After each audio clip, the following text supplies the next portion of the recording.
The stage opens in silence. A single figure stands under a dim light, eyes fixed ahead, still as stone. The atmosphere hums with anticipation. A breath, then movement, measured, deliberate. Words follow, not loud, but sharp, cutting through the silence like a blade through silk. Each phrase lands with intent. There's no room for hesitation, no space for indulgence. The message is simple. Time is running out. A second figure enters. Contrast. Where the first is composed, this one is volatile, a walking storm. Their presence shifts the air. Their eyes scan, calculating. They speak fast, clipped, urgency pulsing beneath every word. They are not here to waste time. They need answers. But the first figure doesn't offer them. Instead, they listen. Let silence speak. It unnerves the second. Silence always does. Another voice. This one from the dark. Unseen, only heard. A voice of command. Not loud, but authoritative. It speaks of choices made long ago, of consequences circling back. Regret? No, only facts. The past isn't up for debate. It happened. Now it's returning, and it wants recognition. The first figure stiffens. The second figure scoffs. But neither speaks. A light flickers. Movement behind. A presence, unannounced. Young, unsure, but watching. They don't speak, only observe. They are learning, taking in the dynamic like a student before a trial. No one notices them yet. That's the power of the quiet ones. They wait. They understand more than they show. The second figure steps forward. Accusation in their tone now. Frustration leaks through.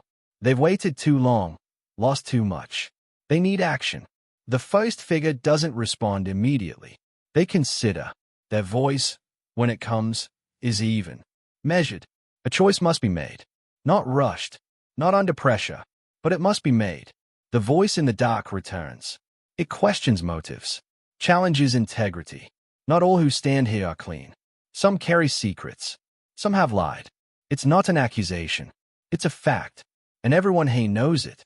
The young observer finally moves. A step forward, hesitant but intentional. They ask a question, not a grand one, a simple one, but it strikes. It cuts through the weight of the moment. Silence falls again.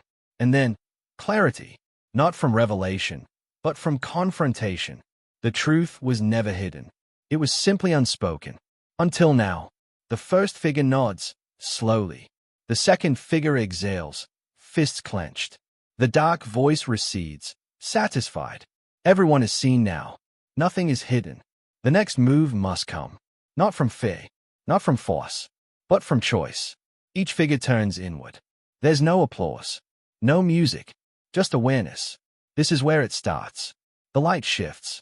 Not brighter, not darker, just different. A change has happened. It's not loud, but it's real. And everyone in the room knows. The act has begun, the silence lingers, but it's changed. Before, it was uncertainty. Now, it's expectation. Every pair of eyes is alert. No movement is wasted. The first figure steps forward, no longer hesitant.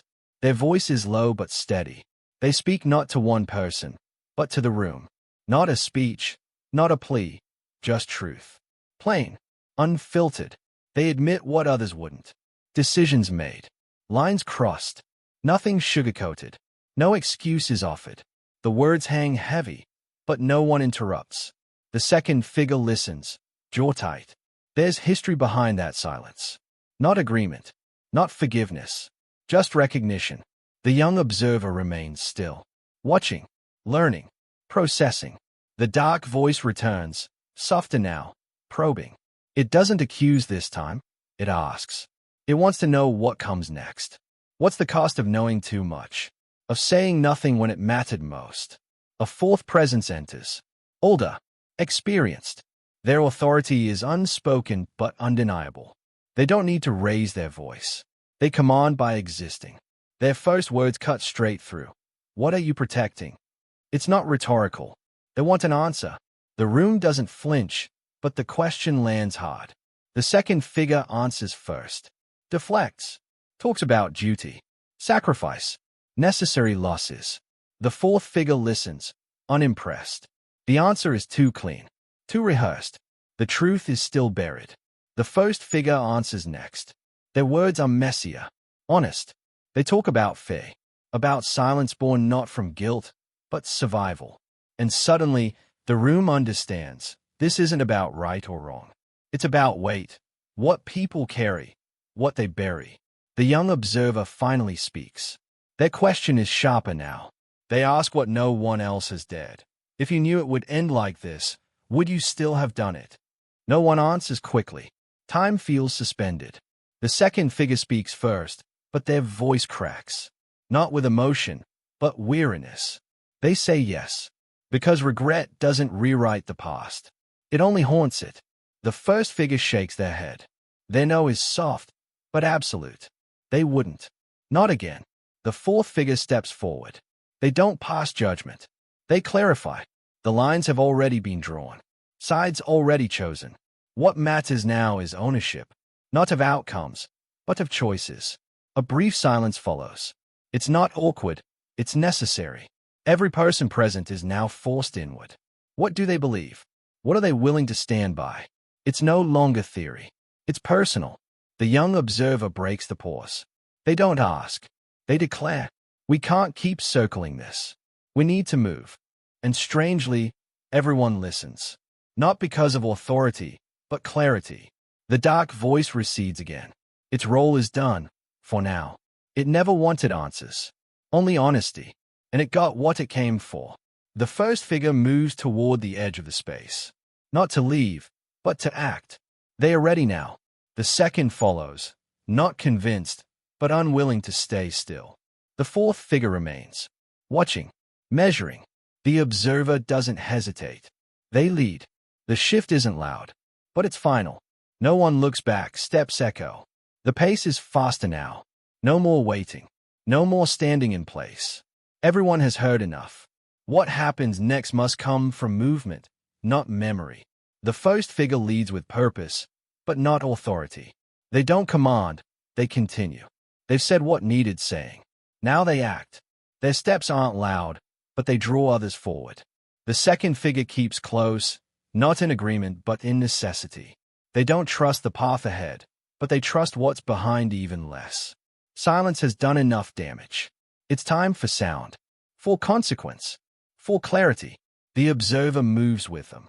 No longer unsure, no longer silent. Their voice has weight now.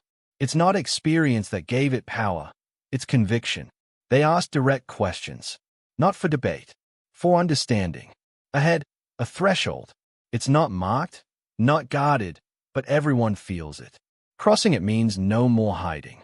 No more pretending things might go back to what they were. That illusion is dead. The fourth figure appears again, standing at the edge. They don't stop the others, but they speak. Not to warn, to confirm. What you take with you beyond this point will follow you forever. No one replies, but they all understand. This isn't an ending. It's an inheritance. A quiet hum builds. Faint, low, not sound exactly. Tension. The air carries it. Whatever lies ahead isn't waiting patiently. It's active. It's listening. The second figure pulls slightly ahead, scanning. Their instincts flay. Something's not right. They gesture sharply, eyes narrowing. The first figure stops. The observer listens. Then they hear it too. A new voice. Thin, unfamiliar, but clay.